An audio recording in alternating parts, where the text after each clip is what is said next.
Hi friends, அஸ்ஸலாமு அலைக்கும். எல்லோரும் எப்படி இருக்கிறீங்க? Welcome to our channel. இன்றைக்கி நம்ம சேனலில் இப்போ மட்டனே வாங்க முடியல அப்படின்ற ஒரு சுச்சுவேஷன் இருக்கிறப்போ இது போல் மீல் மேக்கர் வந்து ஒரு protein rich food soya chunks அப்படின்னு சொல்லுவோம். இந்த மீல் மேக்கர் கிரேவி நான் சொல்கிற மெத்தடில் செஞ்சு பார்த்தீங்க அப்படின்னா டேஸ்ட்டு அட்டகாசமாக இருக்கும். வீட்டில் ஒரு டைமாவது இது போல் மெத்தடில் ட்ரை பண்ணி சாப்பிட்டு பாருங்கள். நம்ம சேனலுக்கு இப்போ தான் ஃபர்ஸ்ட் டைம் வரீங்க அப்படின்னா நம்ம சேனலில் இருக்கக்கூடிய அதர் வீடியோஸை கோத்ரூ பண்ணுங்கள். வீடியோஸ்லாம் யூஸ்ஃபுல்லாக இருந்ததுன்னா மறக்காம சேனலை சப்ஸ்கிரைப் பண்ணிக்கோங்க.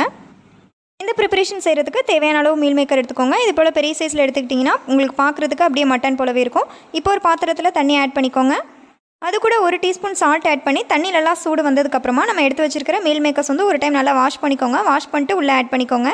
ஆட் பண்ணி 4 to 5 மினிட்ஸ் வந்து நல்லா கொதிக்கட்டும். இதுக்கிடையில் நம்ம வந்து மற்ற வெஜிடபிள்ஸ் கட் பண்ணிக்கலாம். 4 பெரிய வெங்காயம் எடுத்துருக்கிறேன். இது போல் நல்லா பொடியாக சாப் பண்ணி எடுத்துக்கோங்க. வெங்காயம் நீங்கள் அதிகமாக ஆட் பண்ணுறதுனால உங்களுக்கு கிரேவி அதிகமாக கிடைக்கும். இது போல் நல்லா பொடியாக சாப் பண்ணி எடுத்துக்கோங்க. நான் 1 கப் மீல் மேக்கர் எடுத்துருக்கிறேன். அதுக்கு 4 to 5 பெரிய வெங்காயம் எடுத்து இது போல் பொடியாக சாப் பண்ணி எடுத்துக்கோங்க. தக்காளி அரைச்சி பேஸ்ட்டு ஆட் பண்ணோம் அப்படின்னா அந்த கிரேவியோட டெக்ஸ்சர் சூப்பராக இருக்கும். பேஸ்ட் ப்ரிப்பேர் பண்ணணும்னு நினைக்கும் போது கரண்ட்டு கட் ஆகிடுச்சு. என்ன பண்ணுறது, தக்காளிக்கு வந்த சோதனை நினச்சிட்டு இப்போ வந்து ஒரு சாப்பரில் எடுத்துகிட்டு நான் இது போல் பண்ணுறேன். நீங்கள் சாப்பர் இருந்ததுன்னா கரண்ட்டு கட் ஆன டைமில் இது போல் ட்ரை பண்ணி பாருங்கள். ரொம்பவே சூப்பராக வந்தது. ஆமாம், மிக்ஸி ஜாரில் அரைச்சா எப்படி இருக்குமோ அதே போல் தான் இருந்தது. சாப்பரில் நல்லா சாப் பண்ணி எடுத்தீங்க அப்படின்னா நல்ல ஒரு பேஸ்ட் கன்சிஸ்டன்சிக்கு இருந்தது. இங்கே பாருங்கள், ஒரு மிக்ஸி ஜாரில் அரைச்சது போலயே இருந்தது. உங்களுக்கு கிரேவிக்கு தேவையான வெங்காயம் தக்காளி வந்து நம்ம ரெடி பண்ணுறதுக்குள்ளேயே இந்த மீல் மேக்கர் வந்து நல்லா கொதிச்சு உங்களுக்கு ரெடி ஆகிடும். 4 to 5 மினிட்ஸ் வரையும் கொதிச்சாலே போதும். அதுக்கு மேலே கொதிக்க வைக்காதீங்க, ரொம்பவே குழஞ்சிரும். ஸோ கரெக்டான கன்சிஸ்டன்சியில் எடுத்து இது போல் வடிகட்டி வச்சுக்கோங்க.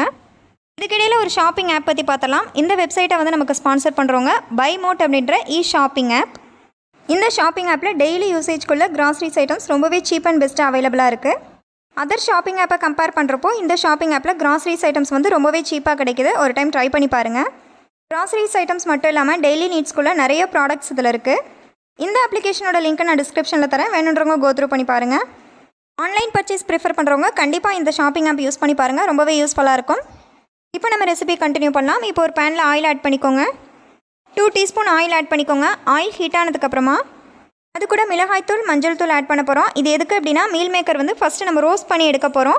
ஸோ இந்த டைமில் நீங்கள் மிளகாய்த்தூள் மஞ்சள் தூள் ஆட் பண்ணுற டைமில் ஸ்டவ்வை ரொம்ப சிம்மில் வச்சுக்கோங்க, இல்லைனா தீஞ்சிடும் உங்களுக்கு. இப்போலாம் நம்ம ரோஸ்ட் பண்ணிட்டு நம்ம கிரேவியில் ஆட் பண்ணுறப்போ அதோட டேஸ்ட் வந்து நல்லாயிருக்கும். உங்களுக்கு மீல் மேக்கரோட டேஸ்ட் வந்து அப்படியே வந்து நீங்கள் மட்டன் சாப்பிட்ற டேஸ்ட்டில் இருக்கும். இது போல் நல்லா ட்ரை ரோஸ்ட் பண்ணிக்கோங்க. அந்த ஆயிலெலாம் வற்றி உங்களுக்கு ரெடி ஆகணும். இது போல் பாருங்கள், ஃபுல்லாகவே அந்த ஆயிலெலாம் அப்சர்வ் ஆகிடுச்சு. இது போல் நல்லா மிக்ஸ் பண்ணி எடுத்துக்கோங்க. இப்போ ரோஸ்ட் பண்ண மீல் மேக்கர்ஸை தனியாக எடுத்து வச்சுக்கோங்க. நெக்ஸ்ட்டு இதே பேனில் வந்து ஆயில் அல்லது கீ இல்லைனா பட்டர் ஆட் பண்ணிக்கோங்க. கீ ஆட் பண்ணுறப்போ உங்களுக்கு டேஸ்ட்டு நல்லாயிருக்கும். கீ இல்லைனா நீங்கள் பட்டர் ஆட் பண்ணிங்கன்னா கூட உங்களுக்கு ஒரு க்ரீமி கன்சிஸ்டன்சி டேஸ்ட் வந்து நல்லாயிருக்கும். அதையுமே ட்ரை பண்ணி பாருங்கள்.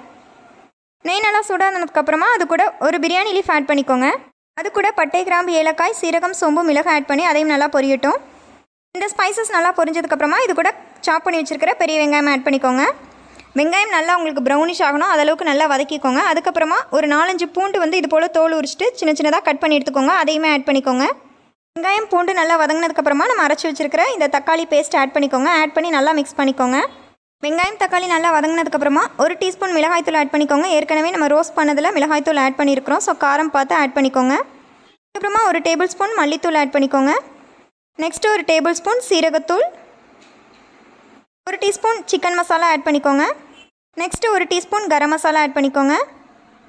மசாலாஸ்லாம் ஆட் பண்ணதுக்கப்புறமா ஒரு 1/2 கிளாஸ் அளவுக்கு வாட்டர் ஆட் பண்ணி நல்லா அந்த மசாலாஸோட பச்சை வாசனை போகிற அளவுக்கு நல்லா கொதிக்க விடுங்க. ஒரு 6 to 7 மினிட்ஸில் உங்களுக்கு மசாலாஸோட பச்சை வாசனை போயிடும். ஸோ நல்லாவே கொதி வந்துடும். நல்லா மூடி போட்டு வச்சிங்க அப்படின்னா உங்களுக்கு சீக்கிரமாகவே ரெடி ஆகிடும். இந்த மசாலாஸ்லாம் ஆட் ஆகி உங்களுக்கு நல்லா கொதி வர டைம்லேயே உங்களுக்கு நல்ல ஒரு ஃப்ளேவர் கிடைக்கும். நான்வெஜ் டேஸ்ட்டில் உங்களுக்கு வந்து அந்த ஃப்ளேவர் கிடைக்கும். இப்போ நல்லா கொதி வந்துருச்சு. இதில் வந்து நம்ம ரோஸ்ட் பண்ணி வச்சுருக்கிற மீல் மேக்கர்ஸ் ஆட் பண்ணிக்கோங்க. மீல் மேக்கர்ஸ் ஆட் பண்ணதுக்கப்புறமா நல்லா மிக்ஸ் பண்ணுங்கள். ஃபுல்லாக அந்த மசாலாஸ் கூட நல்லா ஸ்ப்ரெட் ஆகணும். இது வந்து ஏற்கனவே நமக்கு மீல் மேக்கர் வந்து ட்ரை ரோஸ்ட் ஆகிடுச்சு. அதுக்கிடையில் நமக்கு கொதிக்க வச்சு எடுத்துருக்கோம். ஸோ நல்லாவே ஒரு 90% கிட்ட குக் ஆகி தான் உங்களுக்கு இருக்கும். மசாலாஸ் கூட சேர்ந்து ஒரு 4 மினிட்ஸ் வரையும் நம்ம கொதிக்க விட்டாலே போதும், உங்களுக்கு சூப்பராக ரெடி ஆகிடும். இந்த கிரேவிக்கு தேவையான அளவு சால்ட் ஆட் பண்ணிக்கோங்க. உங்களுக்கு கிரேவி கொஞ்சம் எக்ஸ்ட்ரா வேணும் அப்படின்னா வாட்டர் அதிகமாக ஆட் பண்ணிக்கோங்க. நீங்கள் சப்பாத்தி பூரிக்கு வச்சு சாப்பிட்றீங்க அப்படின்னா நல்லா ஒரு கெட்டியாக இருந்தால் உங்களுக்கு சூப்பராக இருக்கும். இந்த டைமில் மல்லி இலைகள் மேலே தூவிக்கோங்க. ரொம்பவே ஸ்பைசியான மீல் மேக்கர் கிரேவி ரொம்பவே சூப்பராக ரெடி ஆகிடுச்சு. ரொம்ப சிம்பிளான மெத்தடில் தான் செஞ்சுருக்கிறோம். பட் டேஸ்ட் வந்து அட்டகாசமாக இருக்கும். நீங்கள் சாதத்து கூட பெரட்டி சாப்பிட்டாலுமே ரொம்ப டேஸ்ட்டாக இருக்கும். இல்லைனா நீங்கள் சைட் டிஷ்ஷாக வச்சு சாப்பிடும்போது மட்டன் சாப்பிட்றீங்களா இல்லை சோயா சங்க்ஸ் தான் சாப்பிட்றீங்களான்னு உங்களுக்கே தெரியாது. டேஸ்ட் அவ்வளோ அட்டகாசமாக இருக்கும். நான் சொல்கிறத விட நீங்கள் வீட்டில் ட்ரை பண்ணி பாருங்கள். இது போல் எம்மியான ரெசிபிஸ் பார்க்கணுன்னா நம்ம சேனலை கண்டினியூ பண்ணி சப்போர்ட் பண்ணுங்கள். குக்கிங் வீடியோஸ் மட்டும் இல்லாமல் நம்ம சேனலில் ஹோம் மேக்கர்ஸ்க்கு யூஸ்ஃபுல்லான நிறைய வீடியோஸ் இருக்குது. ஒன் டைம் சேனலை கோத்ரூ பண்ணுங்கள். வீடியோஸ்லாம் யூஸ்ஃபுல்லாக இருந்ததுன்னா மறக்காமல் சேனலை சப்ஸ்கிரைப் பண்ணி சப்போர்ட் பண்ணுங்கள். ஓகே ஃப்ரெண்ட்ஸ், நெக்ஸ்ட் ஒரு யூஸ்ஃபுல்லான வீடியோவில் மீட் பண்ணலாம். தேங்க்ஸ் ஃபார் வாட்சிங். Advance happy new year.